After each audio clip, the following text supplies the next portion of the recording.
for today's subject. Welcome to Talks with Mama Tina. Today, we'll be talking about that conversation that we have to have with all of our young people.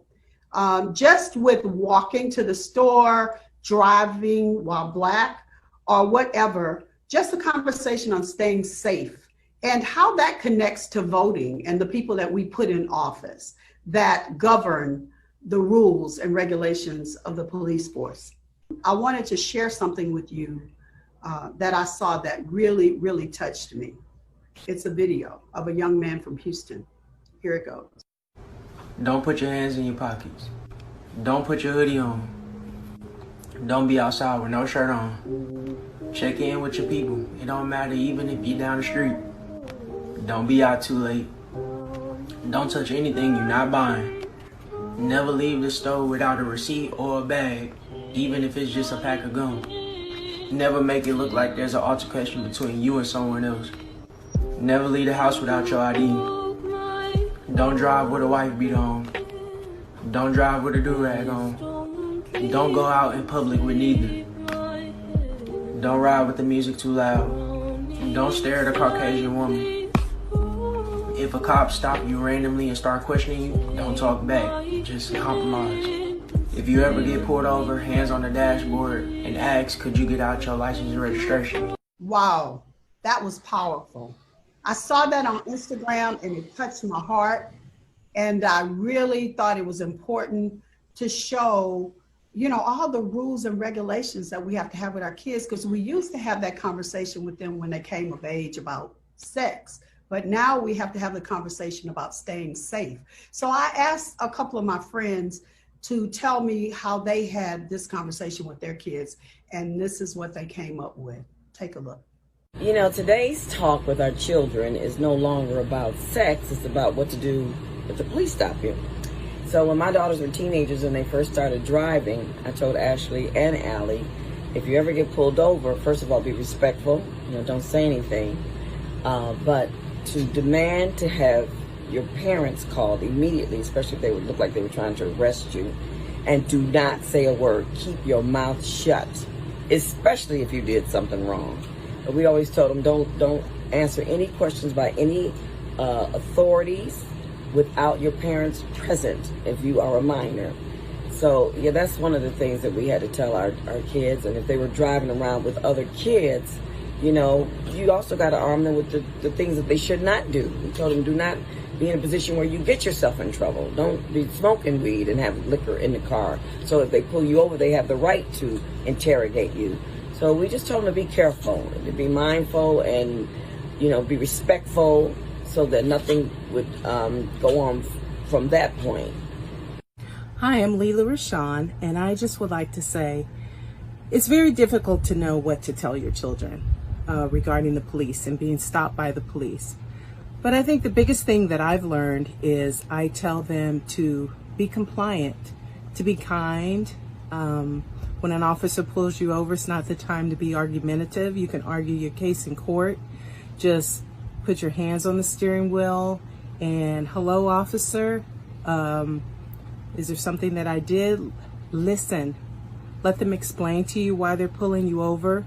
It's very disheartening because I have a young son who is 16 and he has no desire to drive. And part of that is fear of the police, fear of dying at the hands of the police. And when he first told me that he didn't think he wanted to learn to drive because he was scared of the police, it was heartbreaking. It was heartbreaking. And it's unfortunate that those are the times that we live in. And I still am not sure when he's going to be ready to learn to drive, but I'm letting him go at his own pace, with his own confidence, when he's ready. Hey, this is Lala, and as the mom of a young African-American boy, Cayenne Anthony, who's 13 years old, it is very important that we talk to our children about what to do if they encounter the police for any reason. I always tell my son to be polite, be respectful, be calm, make sure your hands are where they can be seen, you don't have your hands in your pocket, there's nothing suspicious going on. And it's really sad that these are the conversations that we have to have with our kids, but it's the reality of what we're living in this day and age. And I want to make sure my son and all the children out there are protected and know what to do if they come across a police officer. I'm so excited about my guest. Today, I'm sitting down talking to an award-winning actress, philanthropist, activist, creator of Hollywood Foundation and Design Cares, one of my favorite events, Miss Holly Robinson Peete. You look beautiful. Thank you for coming on. Thank you. Thank you. I think I look beautiful because I have all this fabulous light that you sent me. I wasn't about to come on here and talk to you without Miss Tina lights. So thank you for that. All right. I want you to talk. I was just saying to them that we talk almost every single day for hours about all the social injustice and what we would like to see for the world.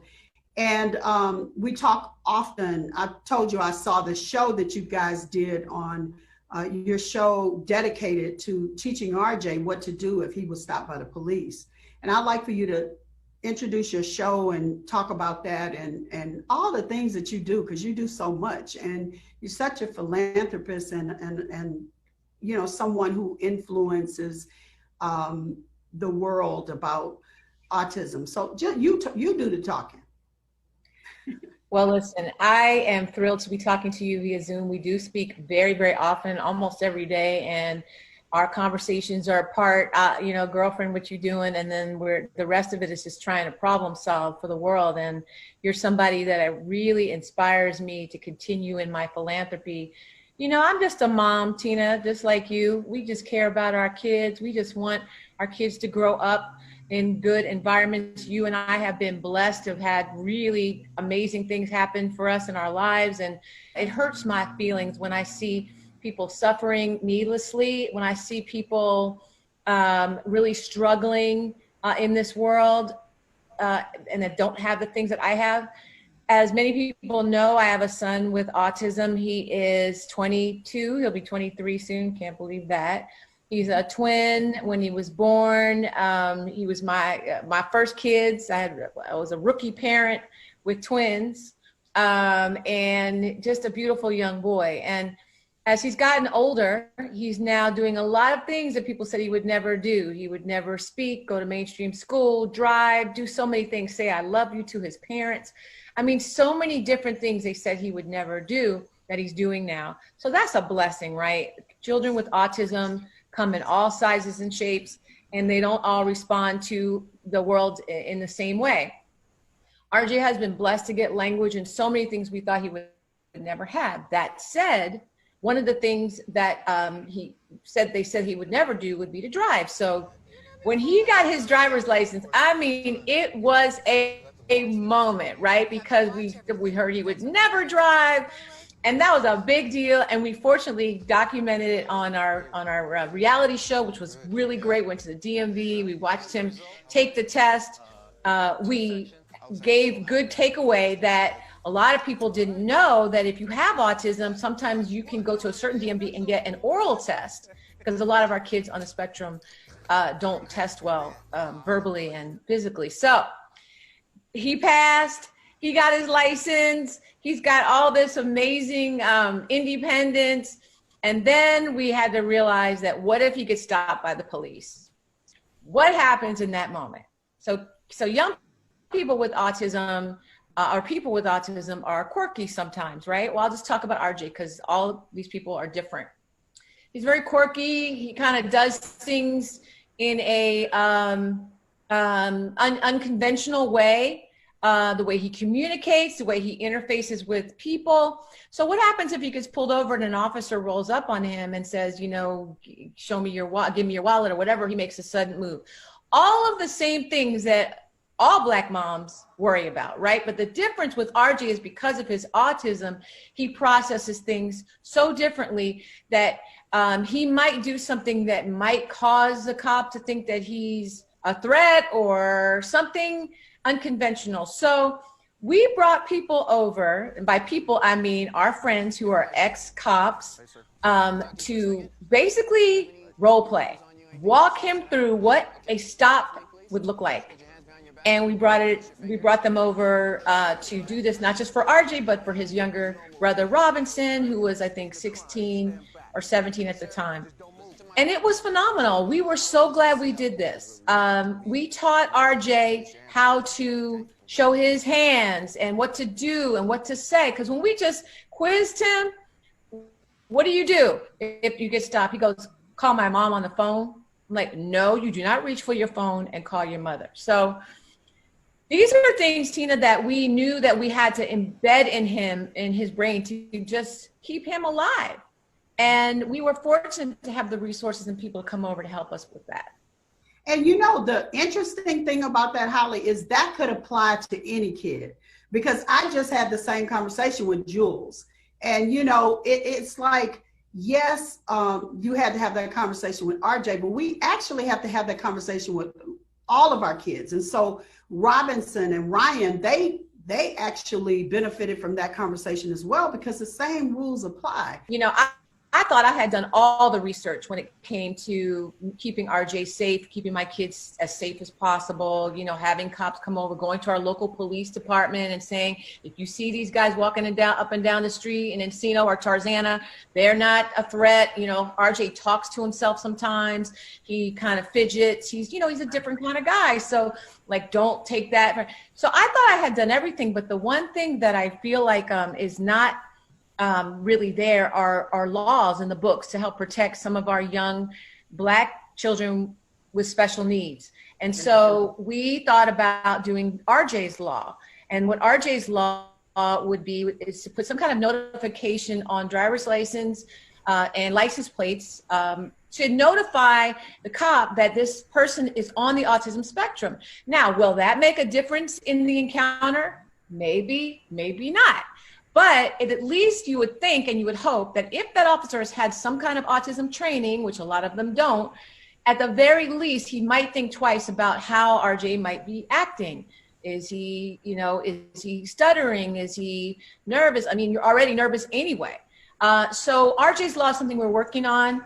We got a chance to talk to Kamala Harris about it, which was great. And then the irony that now she's the vice president nominee is awesome. But we talked to her about that a couple years ago, and she had some great ideas to help us. So that's one solution. But there's so many different solutions around that I pick up from my community. Like you posted about your young man, entrepreneur, I don't forget his name, but it was like a little pouch that you put on the window that you roll down so as soon as you know that cop is coming, because I ordered like one for all my kids. You know, it's interesting because you brought up Kamala Harris, who is running for vice president. And, you know, this show is primarily about voting. And so we always want to connect everything back to voting. And just the fact that she was interested in this law, it just shows you the power of voting, that if we vote her in, then we have a good shot of passing RJ's law. That's right. You know, yeah, if we don't vote because we don't like every single thing about a candidate, then we don't even have that resource. So that connects it right back to why we're here. I ask every guest that comes on the show, why do they personally vote? And I got a good idea what you're going to say, but please share that with us. Oh my gosh. There's so many reasons why I vote, but the main reason why I vote is because my father.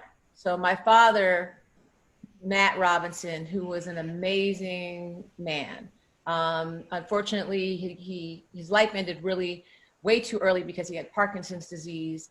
And this was, you know, in the 80s, and he really struggled with that. But he was the original Gordon on Sesame Street. And that, you know, obviously, who didn't love Sesame Street coming up? It was one of the first, most amazing, diverse children's shows. We didn't have kids shows with our faces on them. So that was really amazing. But my dad had an incident in his life that happened that shaped his whole life. When he was younger, probably about 6 or 7, his older sister, who was probably about 10 years old, got sick with scarlet fever. Now, back then, this was in the 40s, I guess, the late 40s. In Philadelphia, she couldn't make it to the Black hospital, and the white hospital would not take her. Now, she died as a result of not, she died because of racism, basically. She had scarlet fever, which was totally curable at that time, really shaped my father's entire life. And so his father just shut down and his mother became overprotective, and that just shaped his life. But during that time, there was a local politician who was very fired up about, changing these laws, these Jim Crow type laws locally in Philadelphia, so there wouldn't be a black hospital and a white hospital, and then my aunt wouldn't have died. And my father always said that, we all got together and we voted for this person. And that motivated me. And so I never forgot about that story, because I just kept thinking the power of voting is so important, how it can impact and change the direction and the history of people's entire lives. If that situation doesn't happen to my father, he would have been a different human being, a different father. He was really challenged with his emotions. And so it's personal for me. And when I hear people who think that voting doesn't matter, it gets me very upset, because I don't understand why they don't all have a situation in their lives that, but not for, things would be worse.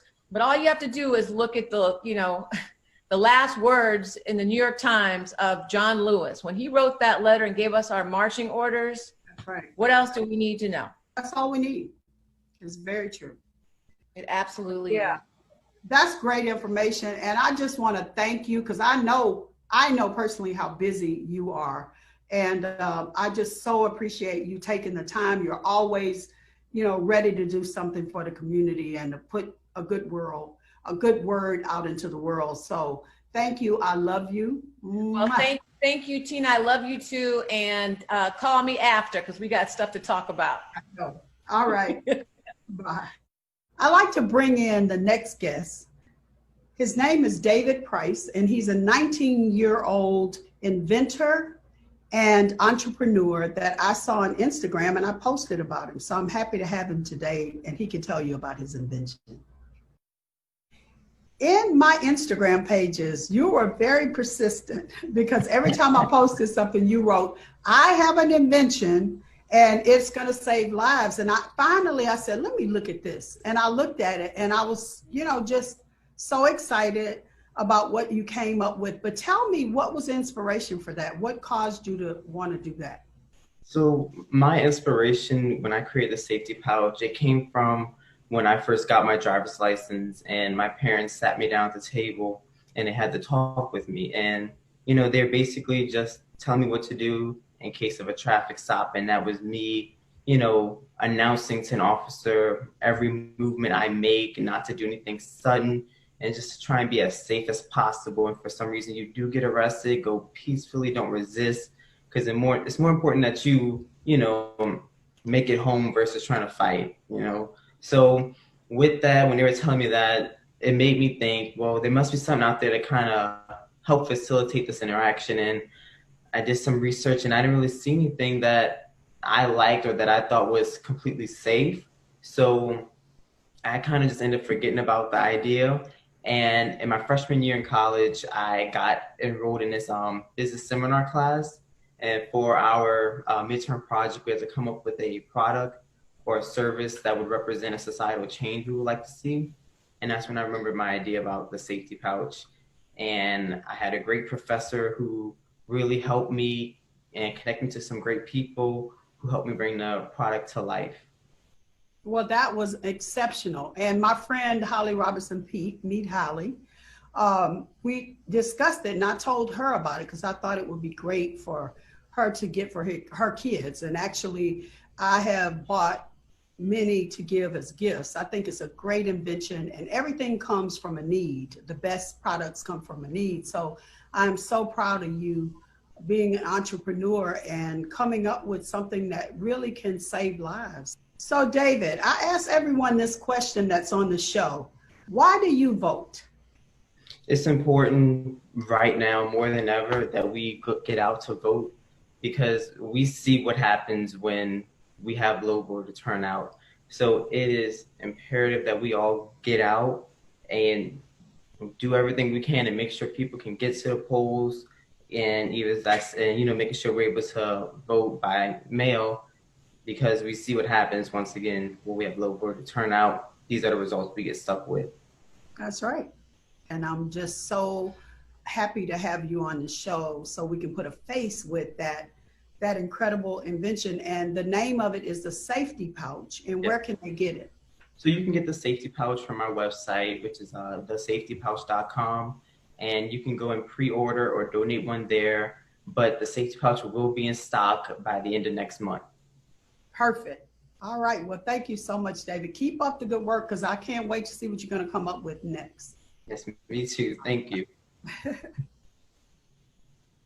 My next guest is a former educator, an activist, and an advocate for changing laws about police brutality.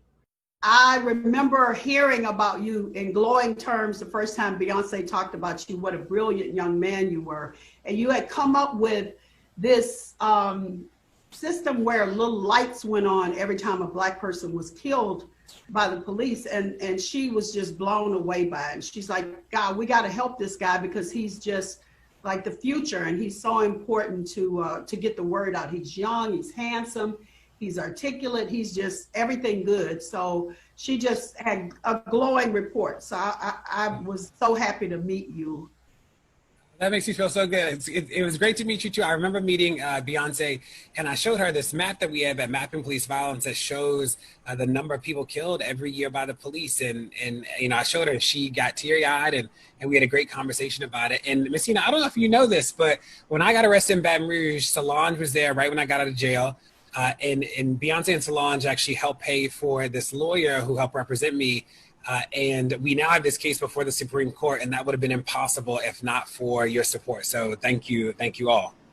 Oh, thank you for being here. I know how busy you are, and this is just so important about, people talking to their kids and communicating. I'm just so saddened as a mother and as a grandmother, because I've had that conversation with my grandson over and over. As a matter of fact, I was in New York this past week, and he was going to New York with two other young men, and from a 2-hour drive. And I was like, okay, you guys know that if you're stopped, that you are to put your hands on the steering wheel. And they were like, we have had this talk a million times, so many times ad nauseum, but you can't stress it enough. And I'll tell you, me and the other young man's mother, it was my friend Kawana, we were both just nervous. For 2 days, our stomachs were in knots until they got back safely. And it's just unfortunate that we have to have a different talk. But there's all this talk about what we should be doing, and the everyday person, what should they do, or what can they do to ensure that they don't, their kids don't meet this fate? Yeah, so Messina, you're right. I think about so many young people, and I used to be a teacher. I taught 6th grade math. I think about the conversation that we have with the young people in our lives about the conversation around the police. So when I think about what to do, one half is about the storytelling. People would say to me all the time, they're like, DeRay, are you saying the police should never kill somebody? The police have a hard job. And I would say to them, I talked to this one guy about it, and I said, do you have any kids? And he's like, yeah. And I'm like, when should the police kill your child? What's the thing that your kid could do that you'd be okay with a bullet in their head? Like, what's the mistake that they can make, or the thing? And he's like, well, I don't know. And I'm like, well, no parent should have to know them, right? Like, if everything your kid could do, they come home alive, then like, why can't everybody, right? But the second part is like the structural things. And I know that you were on one of the Zooms around 8 Can't Wait, but there are a host of other projects. So that was about use of force policies. There's been great conversation about decreasing the budgets. There's a lot of conversation happening about police unions. But like, we have to make sure that we actually change the rules and the laws and the policies, and voting is a part of that. But it's all of these things in one, right? Because there's no one tool big enough to take down the system. That we have to make sure that we have a toolkit that has all the tools in it, Okay, can you tell us about this 8 rule? Is it a law that you're trying to pass, or it's just some policies that you're trying to put in place for the police?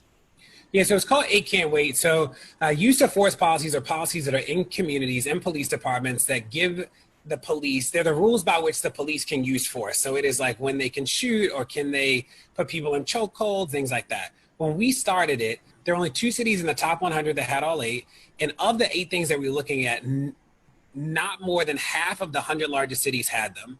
So as of today, it's over 300 cities have either adopted one of the policies at least, or is in the process of doing it. It's one of the biggest restrictions on the power of the police in American history. So we are proud of that, but we know that that's just the beginning, right? That like not letting officers shoot into moving vehicles, banning chokeholds, that's basic. They should have done that stuff a long time ago anyway, right? So that's one piece. The next project we have is about accountability. So when people say we should fire bad cops, we agree. We got to make sure that the rules are in place in the first place so that we can fire them. So DeRay, I ask everyone that comes on the show this question. Why do you personally vote?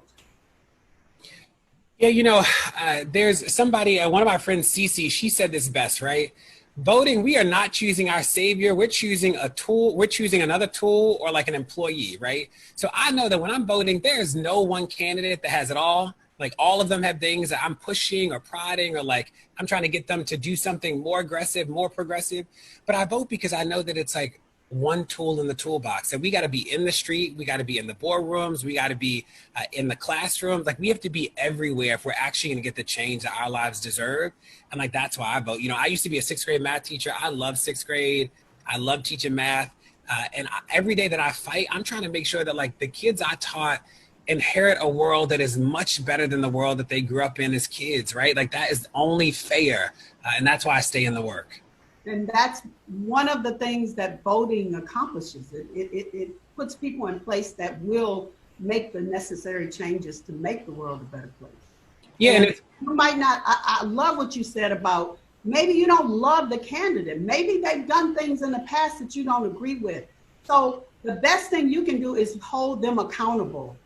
You know, spell those things out. Get in some kind of group that can maybe get in the front of the candidates so that you can ask them the tough questions and ask them, have they changed their mind? Have they changed their belief system about maybe the criminal justice system? What have they learned?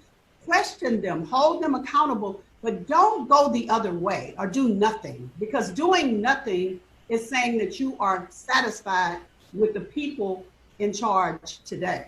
And obviously we're not. Yeah, you know, we met with Kamala, and there were some things that we went into the meeting either confused about, or we didn't understand her position, or we disagree with her position.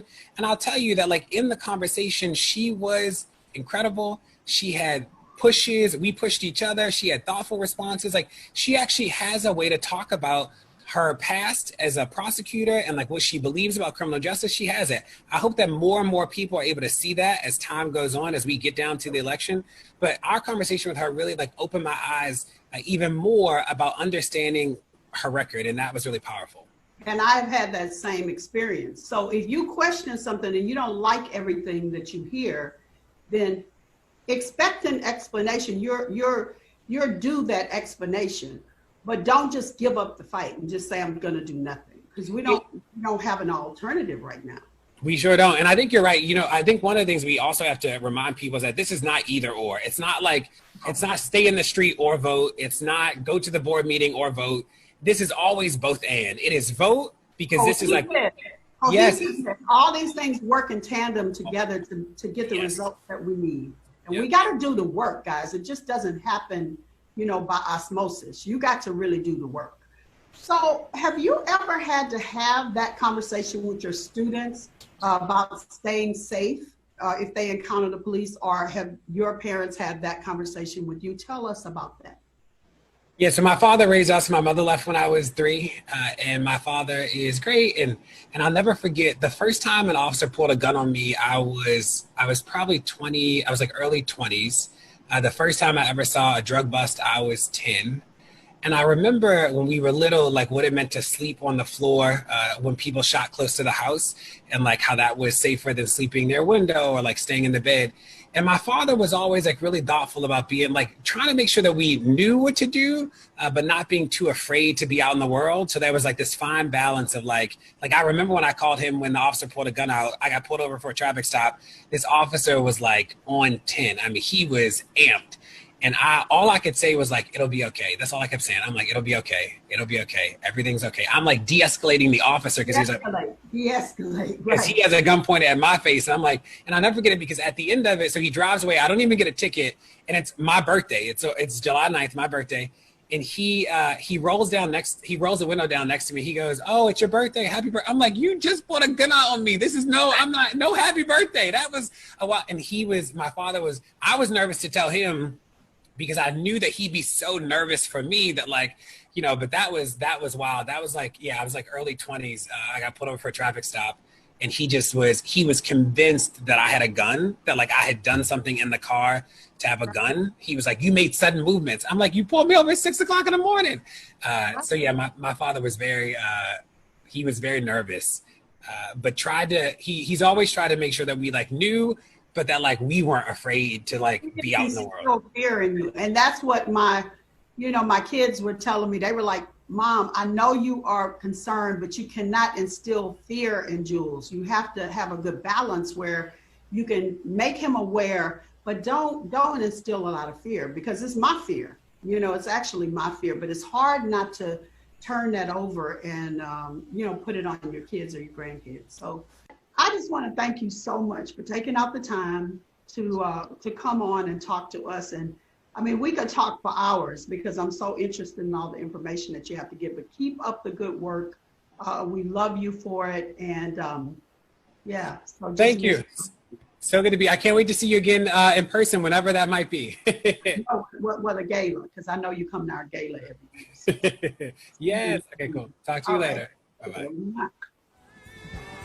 So I just want to thank everyone today for tuning in to this conversation that is very important to have with your children, with your nieces, nephews, cousins, whoever these young people are in your life, to have this conversation about staying safe, about the rules, regulations that they have to follow, unfortunately. And I look forward to the day that we don't have to have this conversation. But until then, we want to just show how it connects with voting and the people that make the laws and the people that make the rules. We do have a voice and we have to use it, guys. Thank you very much for tuning in to Talks with Mama Tina. And thank you, African Pride, for empowering us to do this.